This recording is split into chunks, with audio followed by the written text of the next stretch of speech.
Bonjour à tous et bienvenue dans ce tuto numéro 3 sur lequel je vais vous présenter de nouveau l'étalonnage parce que l'étalonnage peut vous permettre de jouer à 12 bis, bien sûr, pour le placement des jetons. Alors l'étalonnage d'une table va évidemment fonctionner pour tous les autres outils pour lesquels il y a l'automatisation qui est prévue.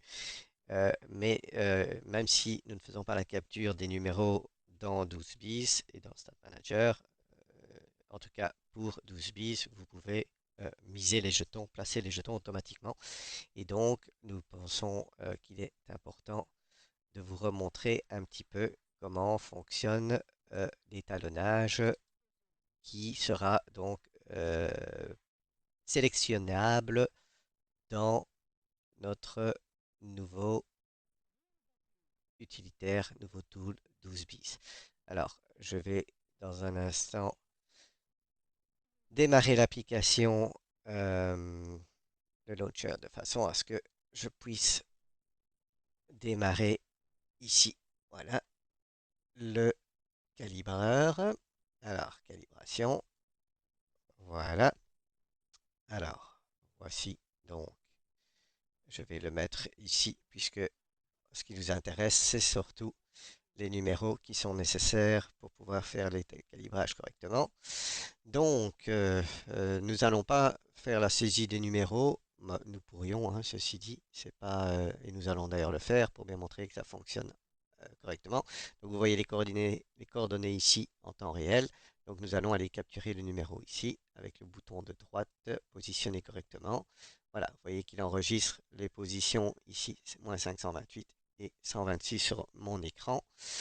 Et il le met dans le système ici. Nous allons faire un Start pour bien vérifier que ça fonctionne. Et nous allons ici aller enregistrer ça. On va le mettre dans un test autoroulette. Test autoroulette. Voilà. Que nous allons d'ailleurs déjà sauvegarder. Comme ça, nous aurons le fichier correctement fait. Et nous allons voir si il a bien calibré le numéro. Alors de nouveau, pour 12 bis, ça ne sera pas utile puisqu'il ne va pas aller capturer les numéros. Ce ne sera que la deuxième partie des tokens et le nombre de calibrations qui sera important et utile à utiliser. Alors, donc, nous allons, oui, il a pris le 24, mais il ne l'a pas super bien pris. Je ne me suis pas bien positionné, donc on va recommencer. Voilà, il s'est positionné un petit peu mieux. Le 24 a été trouvé et donc il l'a positionné correctement. Alors, amélioration par rapport aux versions initiales. Donc, pour ceux qui l'ont déjà utilisé. Ici, quand vous avez une erreur de calibration, comme j'ai eu, j'ai été un peu vite. Il faut bien se positionner en haut coin à gauche du numéro qui sort. Mais évidemment, quand c'est un simple et double numéro, ça peut changer. Si jamais le numéro n'était pas à la bonne place, voilà, maintenant il est bien à la bonne place et il capture bien le numéro. Mais s'il y avait une erreur et qu'il ne capture pas le bon numéro, il suffit maintenant de double-cliquer sur l'image pour l'effacer. Voilà. Et j'ai effacé l'historique des numéros. Avant, ben, il restait et du coup, si le numéro sortait à la bonne place, il n'apparaissait pas correctement. Il fallait sortir et rentrer dans l'application.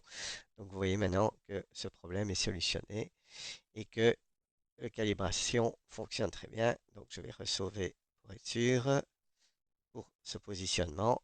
Mais encore une fois, ça, c'est surtout si vous jouez aux autres, aux autres utilitaires, Toolbiz, aux autres tools. Ce n'est pas nécessaire ici pour 12 bis. Bon, vous voyez que ça fonctionne bien. Donc, je vais faire un stop. Maintenant, nous allons venir capturer les numéros. Alors, nous avons du 10 pour le jeton 1. Nous avons du 50, ensuite du 1. Alors, il a disparu. J'ai pas eu le temps de voir quel était l'autre, mais à mon avis, ce serait peut-être bien 5 directement. Donc, je dois attendre qu'il réapparaisse pour pas faire de bêtises. Je ne joue pas évidemment souvent sur l'autoroulette. Euh, L'autoroulette étant une soufflerie, mais je l'assimile à du RNG. Donc, je vous conseille de toujours jouer sur les tables en live. Voilà. Alors, donc, c'est bien le 1, 5, 25, 100. Donc, on va mettre 5 ici, 25 ici, 25.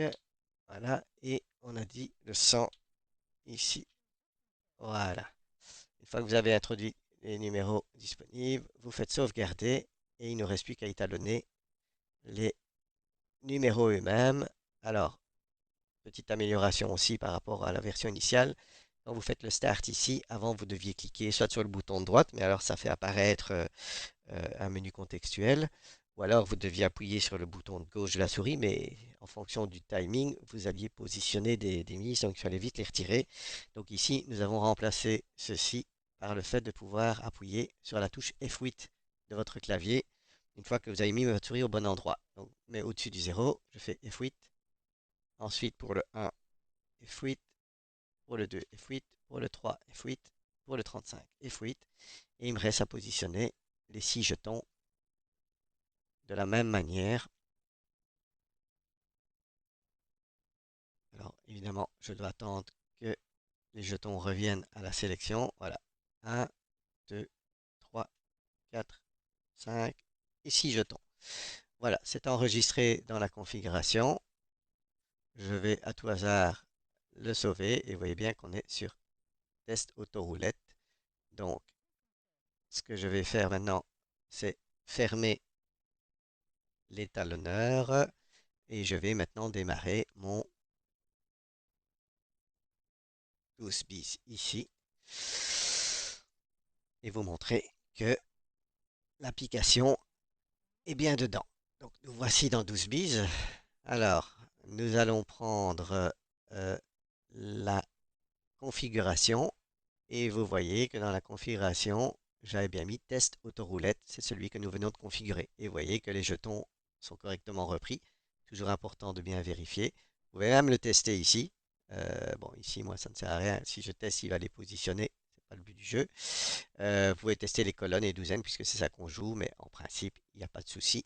Sauf si le dispositionnement de la table, mais toutes les roulettes qui sont définies en mode automatique doivent pouvoir fonctionner. Évidemment, si vous jouez sur des RNG ou d'autres tables qui ont un design différent, ça ne fonctionnera pas. Et donc, mais voilà, mais vous pouvez quand même toujours le tester ici. Alors, ensuite, nous allons vérifier effectivement comment ça fonctionne. Donc, nous avons vu la configuration des différentes méthodes ici dans une vidéo précédente. Nous avons vu également au niveau ici des montantes comment cela fonctionne également dans le tuto numéro 2. Ce que nous allons voir maintenant, c'est les permanences. Donc, quand vous cliquez sur permanence ici, vous avez un menu qui apparaît et vous pouvez aller rechercher l'autoroulette. Alors, nous sommes sur l'autoroulette d'évolution, c'est la première. Et si nous demandons à récupérer les 50 premiers spins, vous voyez qu'il est en mode capturing en bas. Et voilà, vous avez le 2, le 7, le 24, le 2, 27, 24 qui ont été récupérés. Vous avez toute la permanence de l'historique des 50 numéros. Alors, je fais une toute petite pause pour régler mon micro. Voilà, mon micro est un peu mieux réglé.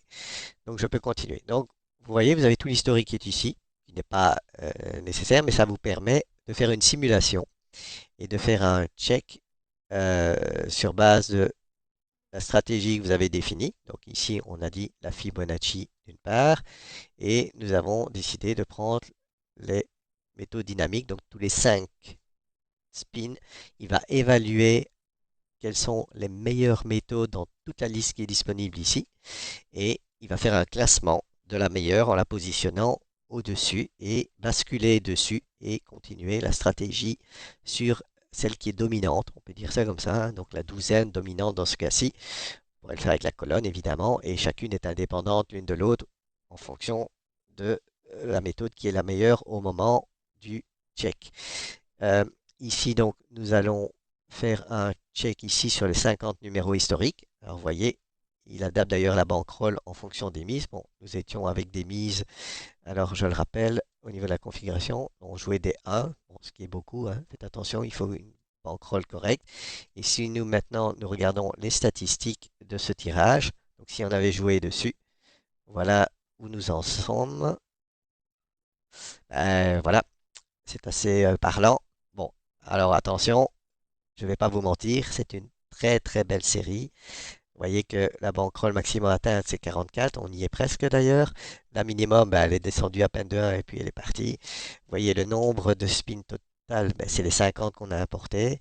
Le nombre de mises gagnantes, il y en a eu 23, 26 perdantes. Et on a eu une série de 4 perdantes maximum. Donc probablement que c'était ici la plus grande. Et puis avec la Fibonacci, il a tout récupéré. Vous pouvez utiliser le remplissage ici visuellement.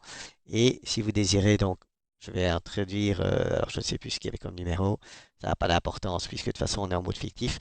Mais donc, une fois que vous avez introduit les numéros et que vous êtes en mode play, on est en fictif puisque, je le rappelle, vérifiez bien, pardon, ce n'est pas ici.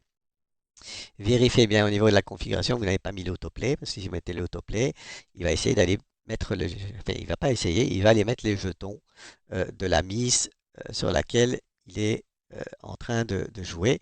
Donc ça, il faut bien vous assurer que l'autoplay est toujours désélectionné pour ne pas miser automatiquement. Donc ici, admettons qu'on gagne encore, on rentre un numéro, on va faire le 8. Voilà, vous voyez que ça progresse. Si je perds 2 fois, les jetons montent et vous voyez qu'il descend, mais il respecte sa stratégie. On est sur la gradient.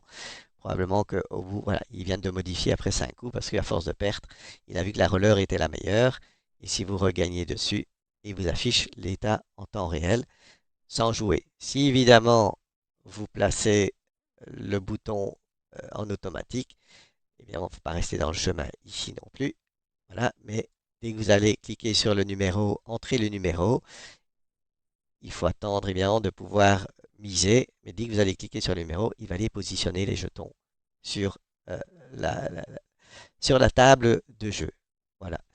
Que vous dire de plus? Donc ici, vous pouvez introduire vous-même les numéros. Donc si vous dites, bon, je ne sais pas quel serait l'usage, mais vous dites, tiens, c'est le 0 qui va sortir, vous rajoutez le 0 ici, vous faites le check et il recalcule évidemment l'ensemble des numéros depuis le début sur base du dernier numéro que vous avez introduit. Le dernier numéro doit toujours être celui du dessus. Et donc, de toute façon, en rentrant le numéro, vous voyez qu'ils apparaissent ici. Je prends le 27, il le rajoute ici. Et donc, il continue le nombre de spins de cette manière-ci. Vous pouvez évidemment effacer une partie. Vous dites, tiens, moi, ce qui m'intéresse, c'est de garder, je ne sais pas moi, les 4. Voilà, par exemple, les 4 ici derniers, continuez à les reproduire. Donc ici, ça fait 5. Vous refaites un check. Et voilà, il fait la simulation, il recalcule sur base de ça. Et vous pouvez à tout moment, évidemment, refaire une capture.